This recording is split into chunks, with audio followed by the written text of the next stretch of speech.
नाज़रीन, खबरें अब तफसील से। पीएम मोदी ने वीडियो कॉन्फ्रेंस के जरिए रोजगार मेला के तहत सरकारी महकमों और तंजीमों में 70,000 से ज़्यादा मुंतखब एहलकारों को तकर्रुरी के खतूत दिए। मालूमात के मुताबिक बीते 5 बार के रोजगार मेलों में अब तक 4,29,000 लोगों को रोजगार के तकर्रुरी के खतूत दिए जा चुके हैं। आज मुल्क के 43 मकामात पर रोजगार मेले का इनेकाद किया गया।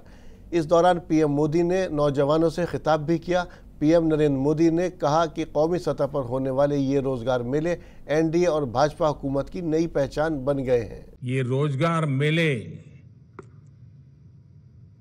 एनडीए और भाजपा सरकार की नई पहचान बन गए हैं। आज एक बार फिर 70,000 से ज्यादा युवाओं को नियुक्ति पत्र मिले हैं। मुझे खुशी है कि बीजेपी के शासन वाली राज्य सरकारें भी, सभी बीजेपी के स्टेट में भी लगातार इस तरह के रोजगार मेले आयोजित कर रही हैं। जो लोग इस समय सरकारी नौकरी में आ रहे हैं,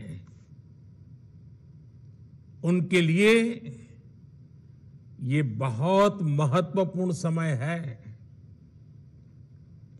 आजादी का अमृत काल अभी शुरू ही हुआ है।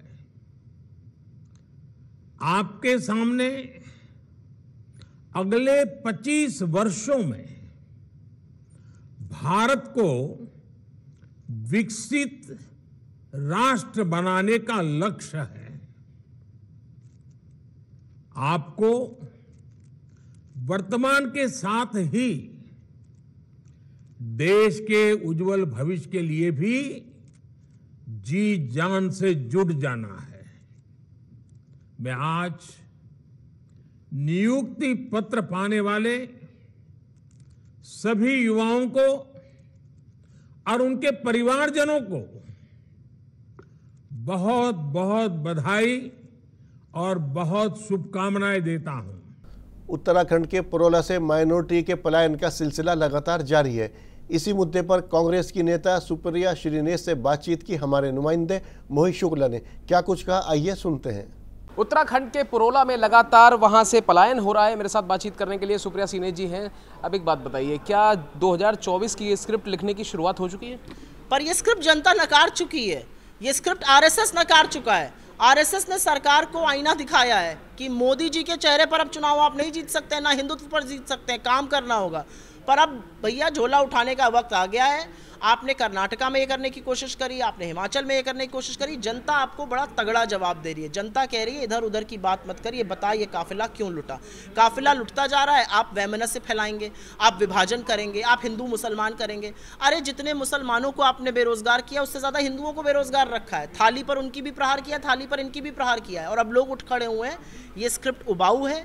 ये 2-4 मीडिया चैनल इसको चलाते रहेंगे, लेकिन लोगों ने इसको पूरी तरह से नकार दिया है। लव जिहाद का जो एंगल दिया जा रहा है, आपको लग रहा है कि लव जिहाद की पूरी या तो सरकार ये बता दे कि लव जिहाद क्या है, क्योंकि सदन में सरकार कहती है लव जिहाद जी तो कुछ है ही नहीं, और वहां पर लव जिहाद क्या है? लव जिहाद मुझे ये बताइए आप।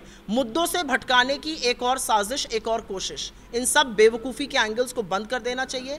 इस देश में बेरोजगारी, इस देश में महंगाई, इस देश में आर्थिक असमानता, कर्जे से डूबा ये देश, क्या बातें कर रहे हैं? इन सब बातों पर चर्चा होनी चाहिए। किसानों का दमन हो रहा है, ट्विटर को बोला जा रहा है किसानों के अकाउंट बंद कर दो, नहीं तो हम तुम्हारा ऑपरेशन बंद कर देंगे। 700 किसानों से ज़्यादा की शहादत हो गई। प्रधानमंत्री कहते हैं मुझे क्या फ़र्क पड़ता है, मेरे लिए थोड़ी मरे।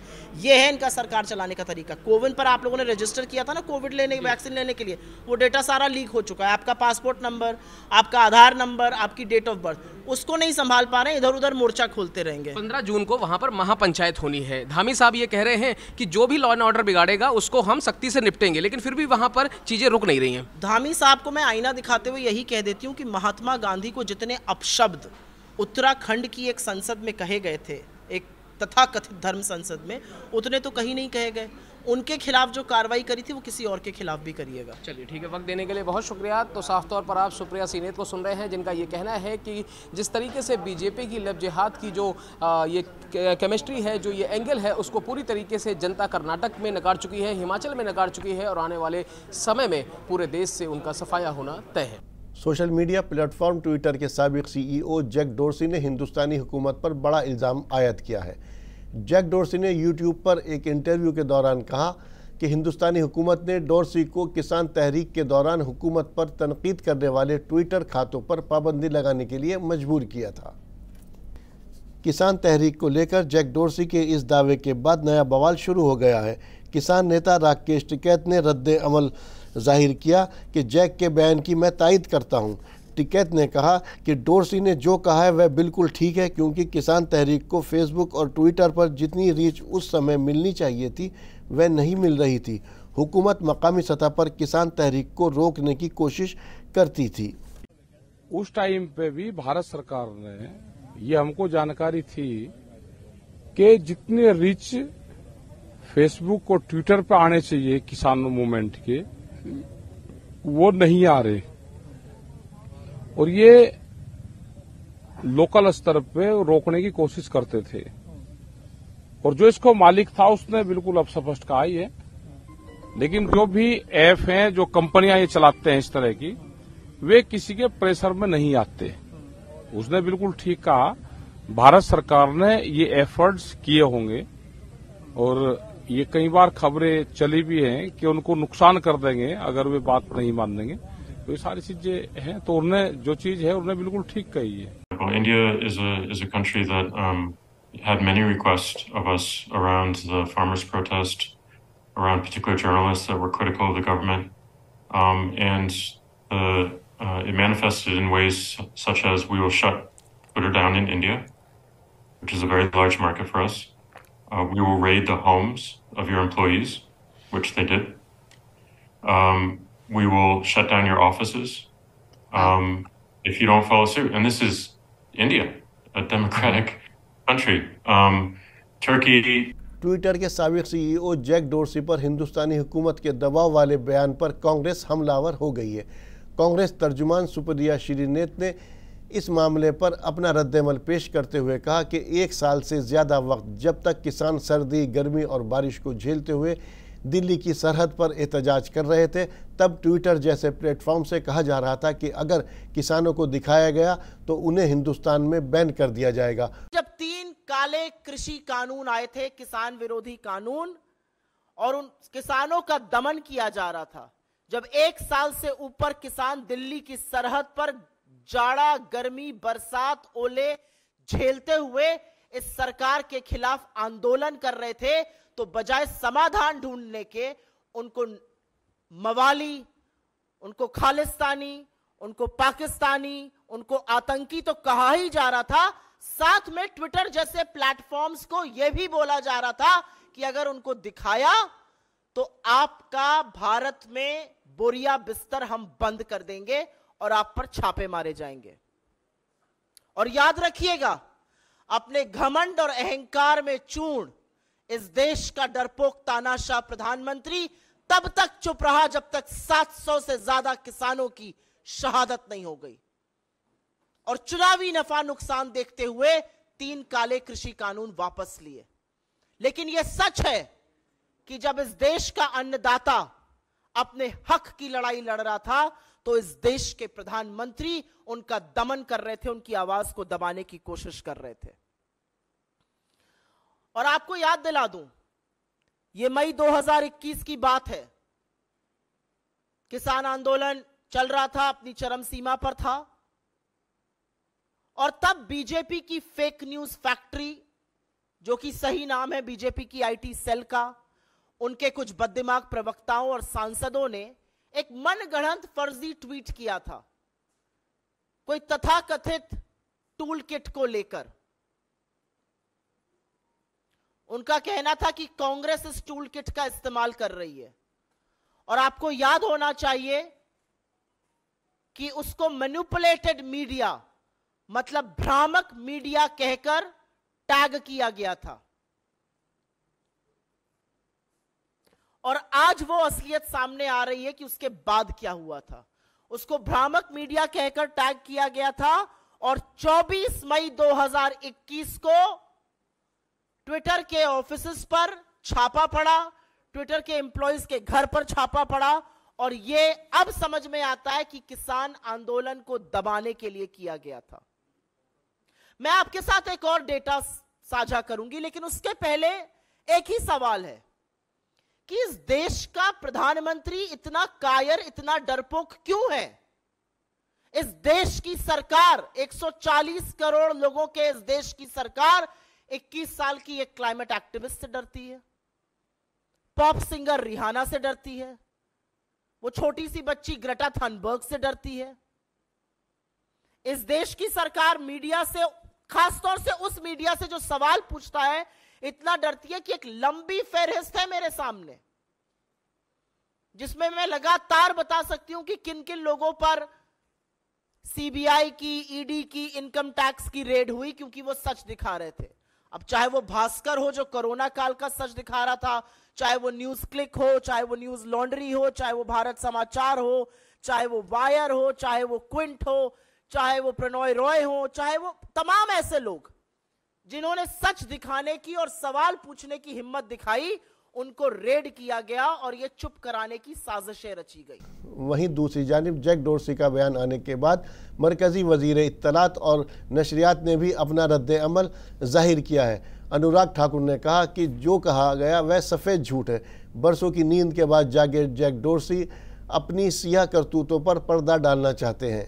जब हिंदुस्तान में चुनाव का आगाज़ होता है तब कई सारी गैर मुल्की ताकतें जाग जाती हैं। देखिए, जो कहा गया है वो झूठ और सफ़ेद झूठ है।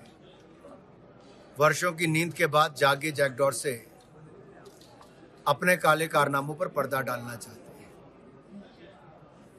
हैं। जब ट्विटर को खरीदा भी गया दूसरे व्यक्ति के द्वारा, तब ट्विटर फाइल्स में खुलासा हुआ कि किस तरह से इस प्लेटफॉर्म का दुरुपयोग किया जाता था, पक्षपात किया जाता था और छेड़खानी की जाती थी। और ये मैं नहीं कहता, ये ट्विटर फाइल्स में आया है। उस पर जैक डोर्सी आज तक कोई जवाब नहीं दे पाए क्योंकि उनका चेहरा बेनकाब हुआ। आर्टिकल 14-19 का उल्लंघन ना हो उस दिशा में। और दूसरा, राजीव चंद्रशेखर जी जो हमारे minister of state for information technology हैं, उन्हें अपना बहुत विस्तृत इस पे जवाब दिया है, जो अपने आप में देश के सामने पूरी जानकारी रखता है और सच्चाई सामने लाता है और दिखाता है कि कैसे जैक डोर्सी ने झूठ बोला है और केवल राजनीति करने का प्रयास किया है। देखिए, बहुत सारी विदेशी ताकतें जागती हैं जब भारत में चुनाव आते हैं और उनका प्रयास दुनिया के सबसे बड़े लोकतंत्र, मदर ऑफ डेमोक्रेसी में कुछ ना कुछ विघ्न पैदा करना होता है। झूठ फैलाने के प्रयास किए जाते हैं और एक जो तनाव पैदा करने की परिस्थिति खड़ा करना, इस तरह के काम किए जाते हैं। और ये चेहरे एक बार नहीं, कई बार पहले भी बेनकाब हुए, फिर एक बार बेनकाब होंगे। भारत का लोकतंत्र बहुत मजबूत है और भारत में इतना मजबूत नेता हैं कि आज भारत को लगातार आगे बढ़ा रहे हैं। दुनिया भारत में उम्मीद देखती है और हमें उस उम्मीद पर खरा उतरना है। मुझे सिर्फ इतना कहना है कि विदेशी ताकतें हों या उनके यहाँ पर बैठे कुछ एजेंट्स हों या साथी हों, ये जितना भी प्रयास कर लें, इस देश को अस्थिर नहीं कर पाएंगे। इनके प्रयास जितने भी जारी हों, ये देश के खिलाफ ऐसे प्रयास करते हैं कि ये कभी मंजूर नहीं। आज राजस्थान के जयपुर में बीजेपी ने राजस्थान हुकूमत के खिलाफ बदउनवानी के इल्जामात पर ज़बरदस्त एहतजाज किया। हालात बिगड़ने पर पुलिस ने मुजाहिरीन को सेक्रेटेरिएट की तरफ बढ़ने से रोकने के लिए वाटर कैनन का इस्तेमाल किया। राजस्थान के वजीर आला अशोक गहलोत पर बदउनवानी का इल्ज़ाम लगाते हुए भाजपा के राज्यसभा सांसद किरोड़ी मीणा ने कहा कि उनकी पार्टी वजीर शांत धारीवाल की बदउनवानी से जुड़े घोटालों का पर्दाफाश करेगी। मीणा के मुताबिक गहलोत हुकूमत में बदउनवानी अपने उरूज पर है। राजस्थान में एक साल में मुसाबकती इम्तहानात के 16 पेपर हुए और सभी लीक हो गए। अब इन्फोर्समेंट डायरेक्टरेट ने तफ्तीश शुरू की है, जिसकी वजह से गहलोत डरे हुए हैं। राजस्थान के अजमेर में international child labour prohibition day के मौके पर एंटी ह्यूमन ट्रैफिकिंग यूनिट और चाइल्ड लाइन ने मिलकर मकामी दुकानदारों को बेदार करने के लिए एक बेदारी रैली निकाली। इस आलमी दिन के मौके पर निकाली गई रैली के दौरान शहर भर के दुकानदारों ने चाइल्ड लेबर के हलफनामे पर दस्तखत किए और हलफ उठाया कि ये लोग बच्चों से मजदूरी नहीं करवाएंगे। एंटी ह्यूमन ट्रैफिकिंग यूनिट के हवाले से तकरीबन 15 मुकदमात दर्ज किए गए हैं, जिसके तहत 30 से ज़ायद चाइल्ड लेबर को रिहा करवाया जा चुका है। हुकूमत की जानिब से चाइल्ड लेबर के ख़िलाफ़ चलाई जा रही एम्पावरमेंट टू कैंपेन के तहत चाइल्ड लेबर के ख़िलाफ़ लोगों को आगाह करने की कोशिश भी की जा रही है। आज अंतर्राष्ट्रीय बाल श्रम निषेध दिवस है। इस अवसर पर पुलिस, मानव तस्करी विरोधी यूनिट और चाइल्ड लाइन ने मिलकर के दुकानदारों को जागरूक करने के लिए जागरूकता रैली निकाली और हस्ताक्षर करवाए कि बाल श्रम नहीं करवाएंगे। इसके साथ ही अतिरिक्त महानिदेशक महोदय राजस्थान जयपुर के निर्देशन में पूरे राजस्थान भर में बाल श्रम उन्मूलन का एक अभियान चल रहा है, उमंग 2। इसके तहत भी हमने काफ़ी बाल श्रमिकों को मुक्त करवाया है और नियोजकों के खिलाफ मुकदमे दर्ज करवाए हैं। इस वर्ष अब तक हमने करीब 15 मुकदमे दर्ज किए हैं, जिसमें 30 से करीबन 30-32 बाल श्रमिकों को मुक्त करवा करके उचित पुनर्वास के लिए CWC के समक्ष पेश किया है। जागरूकता के साथ में कार्रवाई भी जारी रहेगी। सर, हम लोग निरंतर जागरूकता कर रहे हैं STO विभाग के साथ में। अभी भी जस्ट हम लोगों ने अभी भी सभी दुकानदारों से मैसेज लेके आए हैं उनको कि, और सिग्नेचर करवाया, उनसे शपथ ली है कि भाई आज के बाद आप लोग कभी भी बाल श्रम नहीं करवाएंगे छोटे बच्चों से। इसके अलावा हमारे 1098 पे जितने भी कॉल्स वगैरह आ रहे हैं उस पर भी हम लोगों ने कार्रवाइयाँ करी हैं इस माह के दौरान। अभी हम लोग निरंतर 1 महीने जो हमारा एक्शन बंद चल रहा है उसमें कर ही रहे हैं। इसके अलावा हम लोग अभी भी स्कूल्स और कच्ची बस्तियाँ और जहाँ भी समर कैंप लग रहे हैं वहाँ भी हम लोग बच्चों को जाके बाल श्रम नहीं करवाने के लिए मैसेज दे रहे हैं। इसके अलावा निरंतर हमारी टीम आउटरीच जो हमारा अवेयरनेस प्रोग्राम होता है उसमें मार्केट एरिया में जाके हमारे स्टिकर्स हैं 1098 के, वो लगा के लोगों को मैसेज दे के आ रहे हैं कि इस तरीके से 18 साल तक के कम बच्चों को जो भी लोग बाल श्रम करवा रहे हैं वो उस नंबर पे कॉल करके हम लोगों को जानना है।